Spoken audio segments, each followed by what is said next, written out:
അസ്സലാമു അലൈക്കും വറഹ്മത്തുള്ളാഹി വബറകാതുഹു. എന്റെയൊക്കെ ചെറുപ്പത്തിൽ എനിക്ക് ഓർമ്മയുണ്ട്, തമിഴ്നാട്ടിലുള്ള സ്ത്രീകളും പുരുഷന്മാരും നമ്മുടെ വീട്ടുമുറ്റത്തൂടെ അവരിങ്ങനെ പോകുന്നത് കാണാം. അവര് വെറുതെ പോവല്ല, അമ്മി കൊത്തണോ അമ്മി കൊത്തണോ എന്ന് വിളിച്ചു പറഞ്ഞുകൊണ്ടാണ് അവർ പോകാറുള്ളത്. ഇപ്പോൾ അവരെ കാണാറില്ല. കാരണം മിക്സിയും ഗ്രൈൻഡറും ഒക്കെ വന്നതുകൊണ്ടാവാം അമ്മി കൊത്തുന്നവരുടെ വംശനാശം സംഭവിച്ചു എന്ന് തന്നെ പറയാം. ഇതുപോലെയാണ് വഹാബികളുടെയും അവസ്ഥ.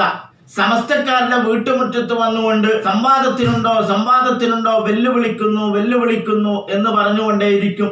ആ വെല്ലുവിളി ഏറ്റെടുത്താൽ പിന്നെ വെല്ലുവിളിച്ച മൗലവിയെയും കാണില്ല, വഹാബി ആപ്പീസും കാണാനുണ്ടാവില്ല. ലെറ്റർ എഴുതിയതിൽ അക്ഷരത്തിൽ ഇന്ന തെറ്റുകളുണ്ട്, അതുകൊണ്ട് ഈ സംവാദത്തിന് ഞങ്ങളില്ല എന്നൊക്കെ ആളുകളെ പറഞ്ഞ് പറ്റിച്ച്, അതുകൊണ്ടാണ് സമസ്തക്കാരുമായി ഞങ്ങൾ സംവാദത്തിന് പോകാതിരുന്നത് എന്നൊക്കെ പടുജാഹിലുകളായ അനുയായികളെ പറഞ്ഞ് പറ്റിക്കലായിരുന്നു. അവസാനം കൊട്ടപ്പുറത്ത് വന്നേ പറ്റുള്ളൂ എന്ന അവസ്ഥയായി AP ഉസ്താദിന്റെ മുമ്പിൽ വന്ന് പെട്ടു. അതോടുകൂടി വഹാബികൾക്ക് പരസ്യമായി ഒരു സംവാദത്തിന് വരാനുള്ള ധൈര്യമുണ്ടായില്ല. പക്ഷേ അമ്മി കൊത്തണോ എന്ന് പറയണ മാതിരി സംവാദത്തിനുണ്ടോ എന്ന പറച്ചിൽ നിർത്തിയില്ല. എന്നാൽ 2013 ശേഷം വഹാബികൾ ചിഹ്ന ഭിന്നമായി, വംശനാശം സംഭവിച്ചു.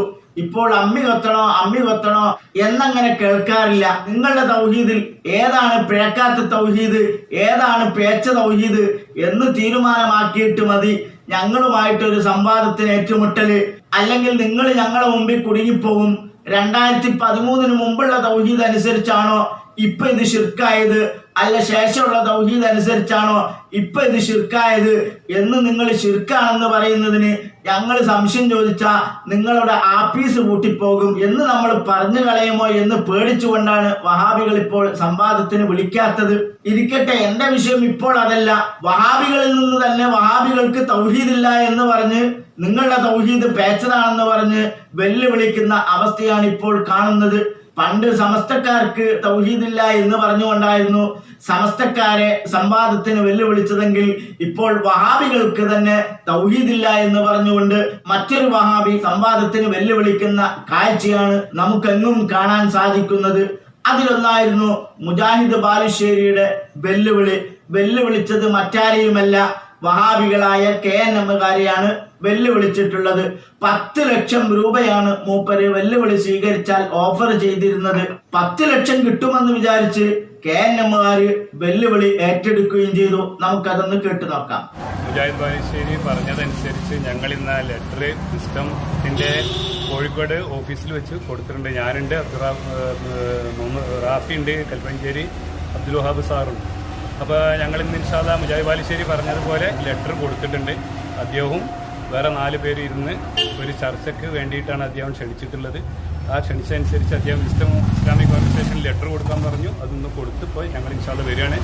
ഇന്ന് 7-ാം തീയതിയാണ്, 7-ാം തീയതി 3/2024. ഈ വർഷം മാർച്ച് 3-ാം തീയതിയാണ് വിസ്റ്റം ഓഫീസിൽ മുജാഹിദ് ബാലുശ്ശേരിയുടെ വെല്ലുവിളി ഏറ്റെടുത്തുകൊണ്ട് KNM-ലെ കുറ്റിപ്പുറം അബ്ദുൾ റഷീദും മുഹമ്മദ് റാഫിയും വഹാബും കൂടെ ലെറ്റർ കൊടുക്കുന്നത്. ആ ലെറ്റർ കൊടുത്ത് പുറത്തിറങ്ങിയ ശേഷമുള്ള വിശേഷങ്ങളാണ് അബ്ദുൾ റഷീദ് കുറ്റിപ്പുറം വിശദീകരിക്കുന്നത്. എന്താണ് ആ ലെറ്ററിൽ ഉള്ളതെന്ന് നമുക്കൊന്ന് വായിച്ചു നോക്കാം. വിസ്റ്റം ഇസ്ലാമിക് ഓർഗനൈസേഷൻ മുജാഹിദ് ബാലുശ്ശേരിയുമായി നടത്തിയ ഒരു സോഷ്യൽ മീഡിയ ചർച്ചയിൽ അദ്ദേഹം ആവശ്യപ്പെട്ട അനുസരിച്ചാണ് ഈ എഴുത്ത്. റഷീദാന്തോന്നി എഴുതി, അതുപോലെ തന്നെ വായിക്കാം.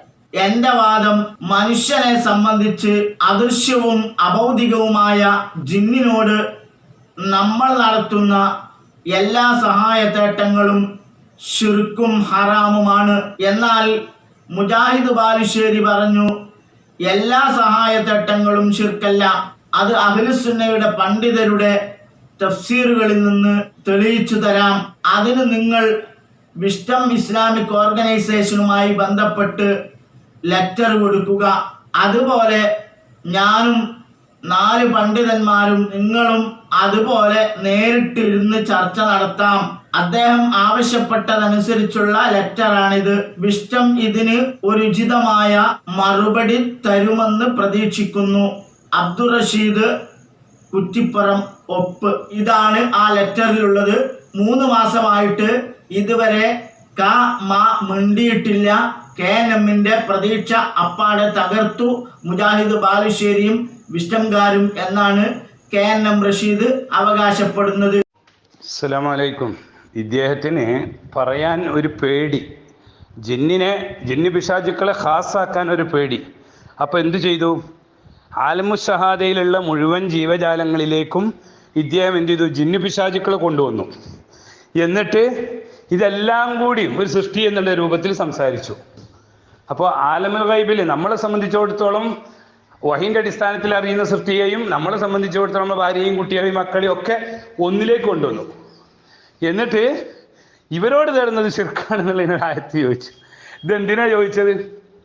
ജിന്നിനോടുള്ള എല്ലാ സഹായത്തേട്ടവും മനുഷ്യനെ സംബന്ധിച്ച് അദൃശ്യബോധമായ ജിന്നിനോടുള്ള എല്ലാ സഹായത്തേട്ടവും ശിർക്കാണെന്ന് ഞാൻ പറഞ്ഞപ്പോൾ അല്ലെന്ന് സ്ഥാപിക്കാൻ, ജിന്നിനോടുള്ള എല്ലാ സഹായത്തേട്ടവും ശിർക്കല്ലെന്ന് സ്ഥാപിക്കാൻ 10 ലക്ഷം രൂപ അദ്ദേഹത്തിൻ്റെ സ്വത്ത് ജിന്നിന് വേണ്ടി, പിശാചുക്കൾക്ക് വേണ്ടി വിറ്റ് അദ്ദേഹം എനിക്ക് തരും.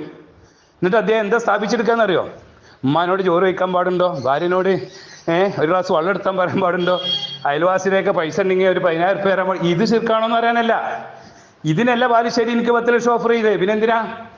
ജിന്ന് പിശാചുക്കളോട് നമ്മൾ സഹായം തേടിയാൽ അത് എല്ലാം ശിർക്കാണെന്ന് പറയാൻ പറ്റൂല. അതിൻ്റെ കഴിവിൽപ്പെട്ട സഹായമാണെങ്കിൽ അത് ശിർക്കാകൂല എന്ന് സ്ഥാപിച്ചെടുക്കാനാണ് മുജാഹിദ് ബാലുശ്ശേരി എനിക്ക് 10 ലക്ഷം രൂപ ഓഫർ ചെയ്തത്. എന്നിട്ട് സംവാദത്തിന് ലെറ്റർ കൊടുക്കാൻ പറഞ്ഞു വിസ്ഡത്തിലെ പണ്ഡിതന്മാർക്ക്.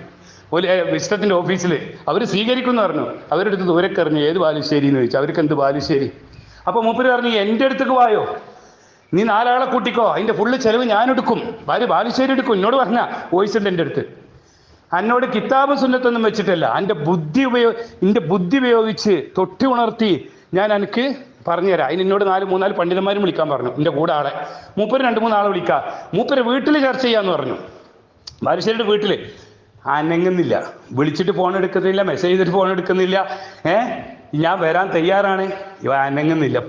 സാധുവാണ് പാവ. അള്ളാഹു അദ്ദേഹത്തിന് ഹിദായത്ത് നൽകട്ടെ. പ്രാർത്ഥിക സഹോദരങ്ങളെ, തൗഹീദ് കൂടുതൽ പറയുന്നവരും ഷിർക്കിൻ്റെ കോട്ടകളിൽ കയറി തൗഹീദ് പറയുന്നവരെയാണ് പിശാച് ആദ്യം എന്ത് ചെയ്യുക? നോക്കുക. അവരെ പഴപ്പിച്ച ഒരുപാട് ആളെ കിട്ടുമല്ലോ. അതാണ് ഇപ്പോൾ ഇവിടെ സംഭവിച്ചത്.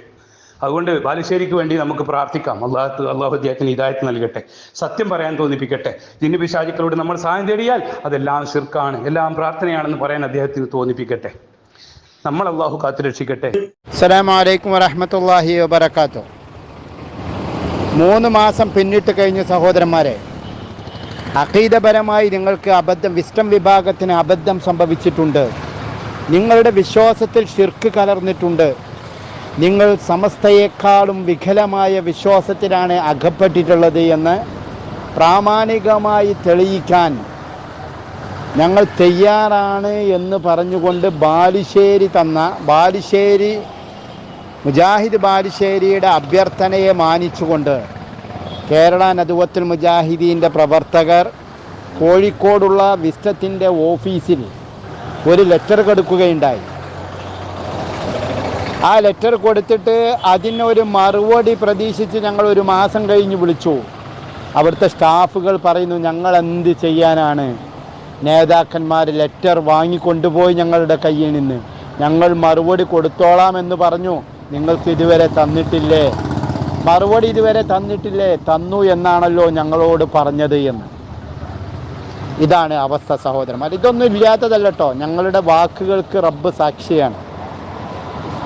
വിസ്റ്റം വിഭാഗം എന്തുകൊണ്ട് നേരിട്ടുള്ള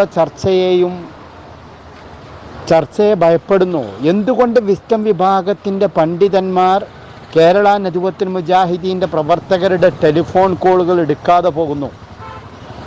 കേരള നദുവത്തുൽ മുജാഹിദീൻ്റെ പ്രവർത്തകരാണ് എന്നറിഞ്ഞാൽ എന്തുകൊണ്ട് ടെലിഫോൺ കട്ട് ചെയ്യുന്നു?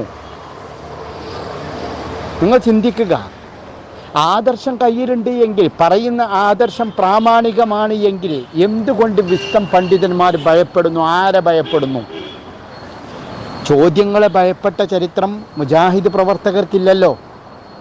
2012 വരെ മുജാഹിദ് പ്രസ്ഥാനത്തിലെ ചുക്കും ചുണ്ണാമ്പുമല്ലാതിരുന്ന ഫൈസൽ മുസ്ലിയാർ അദ്ദേഹത്തിന് വളരുവാനും അദ്ദേഹത്തിൻ്റെ സ്ഥാനമാനങ്ങൾക്കും വേണ്ടിയിട്ട് പരിശുദ്ധ ഖുർആനെ ദുർവ്യാഖ്യാനം ചെയ്തു. കേരളത്തിൽ ജീവിച്ചു മരണപ്പെട്ടു പോയ ഏതെങ്കിലും ഒരു മുജാഹിദ് പണ്ഡിതൻ ഇന്നേ വരെ സൂറത്തുൽ അൻആമിലെ 128-ാമത്തെ ആയത്ത് ഓതിക്കൊണ്ട് ജിന്നിനോടുള്ള സഹായതേട്ടം ഷിർക്കല്ലാത്തതുണ്ട് എന്ന് പറഞ്ഞിട്ടുണ്ടോ ഫൈസൽ മുസ്ലിയാരല്ലാതെ? നിങ്ങൾ ചിന്തിക്കുക സഹോദരന്മാരെ, ഇവിടെ ആരോടും ഒരു വെറുപ്പും വിദ്വേഷവും ഒന്നുമില്ല. പക്ഷേ ആരും ആ ഷിർക്കൻ വിശ്വാസത്തിൽ അകപ്പെടരുത് എന്ന ആ ഒരു വിചാരമാണ് ഞങ്ങളെ ഇത്തരത്തിലുള്ള സംസാരങ്ങളിലേക്ക് എത്തിക്കുന്നത്. ഷിർക്ക് അള്ളാഹു ശാശ്വതമായി നരകത്തിലേക്ക് വലിച്ചെറിയുന്ന ഒരു പ്രവർത്തനമാണ്. അതിൽ നമ്മൾ അകപ്പെട്ടു പോകാൻ പാടില്ല. വിസ്റ്റം വിഭാഗത്തിൻ്റെ ആദർശം ഷിർക്കൻ ആദർശമാണ്. അത് ഞങ്ങൾ തെളിയിക്കും. നിങ്ങൾ ഏതരത്തിലുള്ള തെറികൾ വിളിച്ചാലും ഞങ്ങൾക്ക് പ്രശ്നമില്ല. റസൂൽ എന്തെല്ലാം തെറികൾ കേട്ടിട്ടുണ്ട് ലാ ഇലാഹ ഇല്ലല്ലാഹ് പറഞ്ഞതിൻ്റെ പേരിൽ. വിഷ്ടം വിഭാഗത്തിന്റെ തൗഹീദാണോ യഥാർത്ഥ തൗഹീദ്? KNMന്റെ തൗഹീദാണോ യഥാർത്ഥ തൗഹീദ്? അഥവാ 100 വർഷം മുമ്പുള്ള മുജാഹിദ് പ്രസ്ഥാനത്തിന്റെ തൗഹീദ് ഏതാണെന്ന് തീരുമാനമാക്കാൻ വേണ്ടിയിട്ടാണ് ഇവർ സംവാദത്തിന് വെല്ലുവിളി ഏറ്റെടുക്കുകയും ചെയ്തത്. അത് പരിഹരിക്കാൻ കഴിയാത്തവരാണ്, അത് പരിഹരിക്കേണ്ട ചർച്ചകളിലേക്ക് വരാൻ ധൈര്യമില്ലാത്തവരാണ് സുന്നികളാകുന്ന നമ്മളെ വെല്ലുവിളിക്കുന്നത് എന്നോർക്കുമ്പോൾ ചിരി അടക്കാൻ വയ്യ. 2 തൗഹീദും പേച്ചത് തന്നെയാണ്, യാതൊരു സംശയവും അതിൽ ഞങ്ങൾക്കില്ല. അതുകൊണ്ട് തന്നെ നിങ്ങളൊരു മേശയ്ക്ക് ചുറ്റുമിരുന്നു കൊണ്ട് ഏതാണ് പണ്ടത്തെ മുജാഹിദിന്റെ തൗഹീദ് എന്ന് തീരുമാനമാക്കിയതിന് ശേഷം ഞങ്ങളെ വിവരമറിയിക്കുക. ആ തൗഹീദ് അനുസരിച്ച് നമുക്ക് സംവാദം നടത്താം. അതിനുശേഷം മതി ഞങ്ങളുമായിട്ടുള്ള ചർച്ച എന്ന് ഓർമ്മപ്പെടുത്തുകയാണ്. കാരണം അങ്ങനെ ഒരു തീരുമാനത്തിൽ നിങ്ങൾ എത്തിയിട്ടില്ല എങ്കിൽ മുജാഹിദിലെ ഏത് വിഭാഗത്തിന്റെ തൗഹീദ് അനുസരിച്ചാണ് ഞങ്ങളിപ്പോൾ ഷിർക്കിലായത്? മുജാഹിദിന്റെ 2013 മുമ്പുള്ള തൗഹീദ് അനുസരിച്ചാണോ ഞങ്ങൾ ഷിർക്കിലായത്? അല്ല, ശേഷമുള്ള തൗഹീദ് അനുസരിച്ചാണോ ഞങ്ങൾ ഷിർക്കിലായത് എന്ന് നിങ്ങളോട് ചോദിക്കുമ്പോൾ നിങ്ങൾക്ക് ഉത്തരം മുട്ടിപ്പോകും. ചർച്ച അവിടെ അലസിപ്പിരിയും. അതുകൊണ്ട് ദയവ് ചെയ്ത് നിങ്ങളുടെ തൗഹീദ് ഒന്ന് തീരുമാനമാക്കുക. പണ്ടത്തെ മുജാഹിദിന്റെ തൗഹീദ് ഏത്? KNM തൗഹീദാണോ, വിഷ്ടം തൗഹീദാണോ, മർക്കസ് ദാവ തൗഹീദാണോ എന്നൊന്ന് അറിയിക്കുക. അതിനുശേഷമാവാം നിങ്ങൾ ഞങ്ങളെ തൗഹീദ് പഠിപ്പിക്കാൻ വരൽ. വസ്സലാമു അലൈക്കും വറഹ്മത്തുള്ളാഹി.